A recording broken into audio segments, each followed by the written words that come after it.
Hello guys, আজকের এই ভিডিওতে আমরা আবারও কথা বলবো বাংলাদেশি গেমস নিয়ে। এই ভিডিওতে আমরা আরো 10টা বাংলাদেশি গেমসের কথা বলবো। হুদায় বেশি সময় নষ্ট করবো না, ভিডিওর মূল টপিকে যাওয়া যাক। তার আগে আমি একটা কথা বলি, সেটা হচ্ছে যে ভাই আমি এই ভিডিওর শেষের দিকে গিয়ে বাংলাদেশি গেমসের ব্যাপারে কিছু কথা তোমাদের সাথে ডিসকাস করব, যেটা আমার মনে হয় তোমাদেরকে খুবই কষ্ট দিবে, কিন্তু তারপরেও তোমাদের এটা শোনা খুবই জরুরি। তো সেই কথাগুলো তো আমি বলবোই, তার আগে আমরা অল্প কথায় জেনে নেই আরো 10টা বাংলাদেশি গেমের নাম। Number 10, bus driving Bangladesh league BD. Number 10 আমি যে গেমটা রেখেছি সেটা হচ্ছে একটা বাস সিমুলেটর গেম। এটা একটা নতুন বাস সিমুলেটর গেম। তো এই গেমে তোমরা বারবারের মতো বাস সিমুলেটর গেমে যা যা পাও সব পেয়ে যাবা, সমস্যা নাই। এবং চারিদিকের এনভায়রনমেন্ট, তারপর রাস্তাঘাট সব বাংলাদেশি, যার কারণে এই গেমটা একদমই দেশি দেশি ফিল হয়। এই গেমের গ্রাফিক্সও মোটামুটি ভালো হয়। তো বাংলাদেশি গেম হিসেবে অবশ্যই একটা ট্রাই দিও। এরপর আমাদের কাছে যে গেমটা আছে সেটা হচ্ছে একটা ক্রিকেট গেম, নাম হচ্ছে রংপুর রাইডার্স স্টার ক্রিকেট। এই গেমটা হচ্ছে ভাই যে রংপুর রাইডার্স টিম আছে বিপিএল এ, সেই টিমের থিমের উপর বেস করে এই গেমটা বানানো। এটার নামের সাথে রংপুর রাইডার্স থাকলেও তুমি এখানে বিপিএল এর অন্যান্য টিমে পেয়ে যাবা, সমস্যা নেই। তো ক্রিকেট গেম পছন্দ করলে এটারও একটা ট্রাই মারতে পারো। এরপর নাম্বার 8, আমার গ্রাম। এই গেমটা হচ্ছে ভাই একটা ভিলেজ লাইফকে বেস করে বানানো একটা গেম। এখানে তুমি গ্রামের সব উপাদান পেয়ে যাবা। এখানে গাছপালা, বাড়ি ঘর সব আছে, বিদ্যালয়, বিশাল আকারের মাঠ, নদী নালা সব আছে এই গেমে। এখানে তুমি শহরে থেকেও গ্রামের ফিল নিতে পারবা। আর এই গেমটা একটা মিশন টাইপ গেম, তোমাকে বিভিন্ন ধরনের মিশন দেওয়া হবে, সেগুলো তোমার কমপ্লিট করতে হবে। গেমের ভিতর গ্রামের প্রকৃতি এনজয় করতে চাইলে এই গেমটা খেলতে পারো। Number 7, heroes of 71। ভাই এই গেমটা আমি আগের ভিডিওতে রাখিনি, দেখে অনেকেই দেখলাম যে কমেন্ট করছে রাগ করে। আসলে ভাই এটা নিয়ে বলার তেমন কিছুই নাই, কারণ এটা খুবই পপুলার একটা গেম, সবাই জানো অলরেডি। সেই জন্য ভাই আমি ভাবলাম যে এই গেমটা না রাখাই ভালো। তারপরেও তোমরা যেহেতু কমেন্ট করছো সেই জন্য আমি ইনক্লুড করে দিলাম এই ভিডিওতে। তো এই গেম সম্পর্কে আলাদা করে তেমন কিছু বলার না, তোমরা সবাই জানো পাকিস্তানি হানাদার বাহিনীদেরকে ধরে ধরে গুলি করে করে মারার গেম। বাংলাদেশি গেম হিসেবে খুবই ফেমাস গেম, বেশি কিছুই বলবো না। তারপরে আমাদের কাছে যে গেমটা রয়েছে সেটা হচ্ছে একটা ট্রেন গেম। গেমের নাম বাংলাদেশি ট্রেন সিমুলেটর। ভাই সাইকেল, বাইক, বাস ইত্যাদি জিনিস তো তোমরা চালাচ্ছো, কিন্তু ভাই ট্রেন কোনদিন চালাচ্ছো? তো যদি ট্রেন তুমি চালাতে চাও, ট্রেনের ড্রাইভার হতে চাও, তাহলে ভাই বাংলাদেশি ট্রেন সিমুলেটর তোমার খেলতে হবে। এখানে তুমি বাংলাদেশি ট্রেন নিয়ে বাংলাদেশের রেল লাইনে তুমি ট্রেন চালাতে পারবা। এক স্টেশন থেকে আরেক স্টেশন থেকে তারপরের স্টেশনে চলে যেতে পারবা। তবে ভাই এই কথা শুনে অত খুশি হওয়ার দরকার নাই, কারণ এটা একটা পিসি গেম। পিসিতে এই গেমটা খেলতে পারবা। তোমার কাছে যদি পিসি থাকে তাহলে তুমি খেলে দেখতে পারো। নাম্বার 5, এবার আসো একটা ব্যাটেল রয়্যাল গেমের কথা বলা যাক। বাংলাদেশে ব্যাটেল রয়্যাল গেম আছে, ইয়েস। গেমের নাম হচ্ছে ব্যাটেল মোবাইল বাংলাদেশ UE5।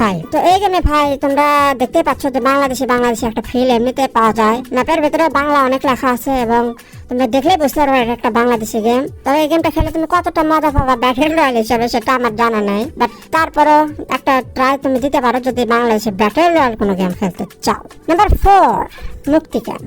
এই গেমের ব্যাপারে আমি তেমন কি আর বলবো, তোমরা মোটামুটি সবাই জানো এই গেমের কথা। বাংলাদেশে এই গেমটা খুবই ফেমাস। তোমরা এটাকে ক্ল্যাশ অফ ক্ল্যান্স এর চিপ কপিও বলতে পারো না, এইভাবে বলা ঠিক হচ্ছে না, বাট ক্ল্যাশ অফ ক্ল্যান্স থেকে ইন্সপায়ার্ড। এই গেমটা ক্ল্যাশ অফ ক্ল্যান্স এর মতো একদম। ক্ল্যাশ অফ ক্ল্যান্স যাদের খেলার অভিজ্ঞতা আছে, আমার মতো সবারই খেলার অভিজ্ঞতা আছে, তো তারা এই গেমটা বাংলাদেশ হিসেবে খেলতে পারো। একদম ক্ল্যাশ অফ ক্ল্যান্স এরই ফিল দিবে, একটু বাংলাদেশি স্টাইলে। Number 3, Cadillacs and dinosaurs. জানি এই গেমটার নাম শুনে সবাই চমকে উঠছো। আমি জানি এটা বাংলাদেশি গেম না, কিন্তু এটা কিন্তু বাংলাদেশি গেমই।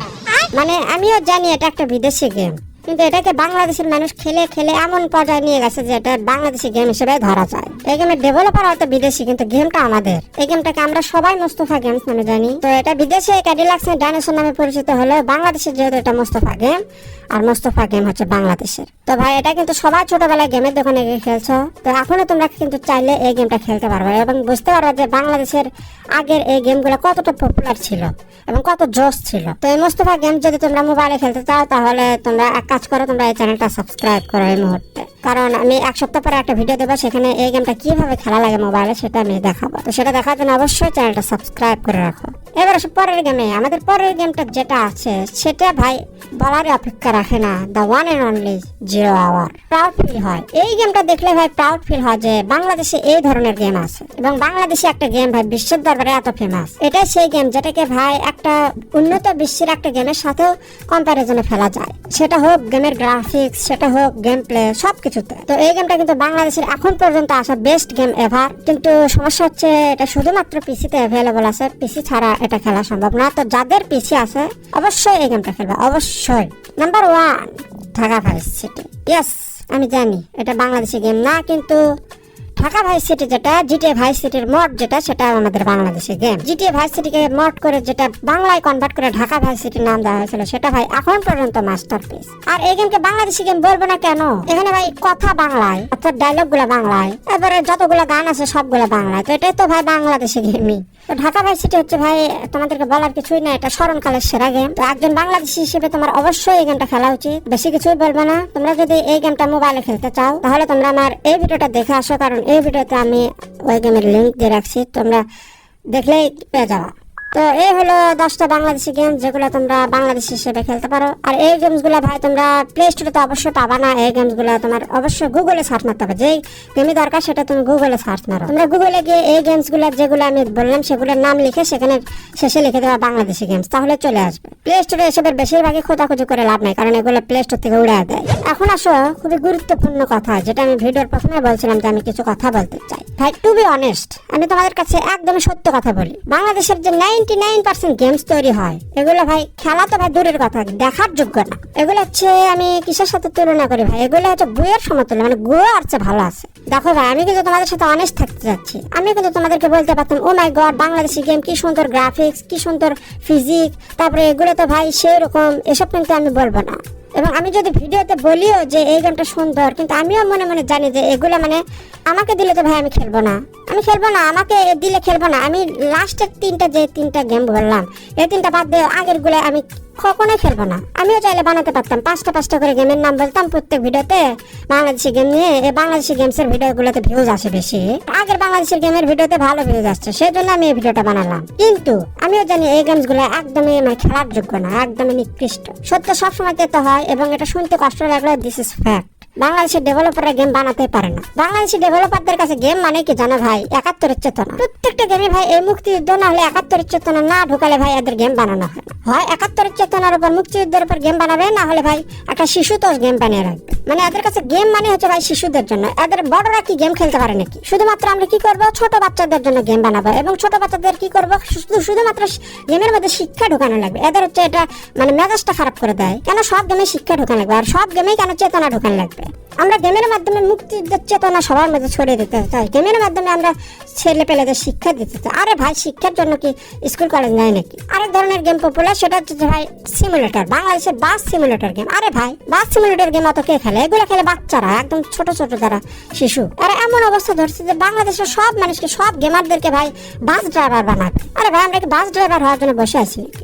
ফালতু একটা গেমের গেম প্লে তো ভাই গুয়ের মতো, মানে বাংলাদেশি গেমের একটারও গেম প্লে ভালো না। ভালো গেমের জন্য গেমের গ্রাফিক্স এর কোনো দরকার নাই ভাই, সত্য বলতে আমি একদম জেনুইন কথা এখন বলতেছি, যে গেমের কিন্তু গ্রাফিক্স এর চেয়ে সবচেয়ে যেটা জরুরি সেটা হচ্ছে গেমের গেম প্লে। বাংলাদেশি গেম মানে গেমের গেম প্লে একদম হবে একদম শীটের মতো, গুয়ের মতো, মানে এগুলা মানে গুয়ের সাথে তুলনা করলে গুয়ের অপমান। আমি যে বাংলাদেশি গেমের উপর 2টা ভিডিও বানালাম, এখানে তো তোমাদেরকে অনেক বললাম যে এই গেমটা সুন্দর, ওই গেমটা সুন্দর, কিন্তু আমিও জানি এই গেমগুলো ভালো না, এবং জিরো আর ছাড়া একটা গেমও খেলার মতো না, সোজা কথা। এখন আমি সোজা একটা উচিত কথা বলি ভাই, যেদিন বাংলাদেশের গেম ডেভেলপাররা এটা ছাড়তে পারবে যে এই গেমটা বাংলাদেশি, তাই প্লিজ এই গেমটা খেলুন, এই গেমটা আমাদের দেশের গেম, সেই জন্য এই গেমটা খেলুন, সেটা যখন ছাড়তে পারবে তারপরে এদের উন্নতি হবে। ন্যাশনালিজমের দোহাই দিয়ে গেম খেলানোর চেষ্টা করলে ভাই জীবনেও এদের উন্নতি হবে। এইভাবে ভাবতে হবে যে এটা আমি একটা গেম বানাইছি, এটা বিদেশি কোনো কোম্পানি গেম বানাইছে বা ইন্ডি কোনো মানুষ বানাইছে। ভাই ইন্ডি কোনো গেম তৈরি হচ্ছে না, বিদেশি ইন্ডি কোনো গেম তৈরি হচ্ছে না, ছোট 2-3 জন মানুষ মিলে। এদেরও তো বাজে কে, আরা পারে না কে?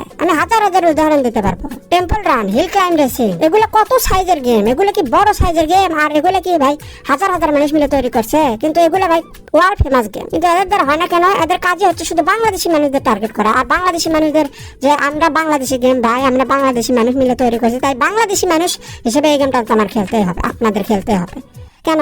আমি সেই দিনের আশা আছি যেদিন একটা বাংলাদেশি গেম মানুষ এই জন্য খেলবে না যে এটা বাংলাদেশি গেম, বরং এই জন্য খেলবে যে এই গেমটা খুবই ভালো। এভাবে যদি ভাবতে না পারে তাহলে কোনোদিনও উন্নতি হবে না, সম্ভব না। সরি। তো এটা আমার বলার ছিল, তোমরা যদি এই গেমসগুলো বাংলাদেশি গেমসগুলো খেলতে চাও তো খেলতে পারো, আমি তো ভাই সরি। আর আমি এই টপিকে আর কোনো প্রকার ভিডিও বানাবো না, এই জন্য তোমাদের সাথে আমি কয়েকটা কথা শেয়ার করলাম। বাকি তোমাদের যদি এই ভিডিওটা ভালো লাগে তো ভিডিওতে অবশ্যই একটা লাইক করো, কমেন্টে জানাও বাংলাদেশি গেম নিয়ে তোমার মতামত, আর চ্যানেল নতুন হলে কি করতে হবে তোমরা তো জানোই, সাবস্ক্রাইব। দেখা হচ্ছে পরের কোনো ভিডিওতে। চিয়ার্স।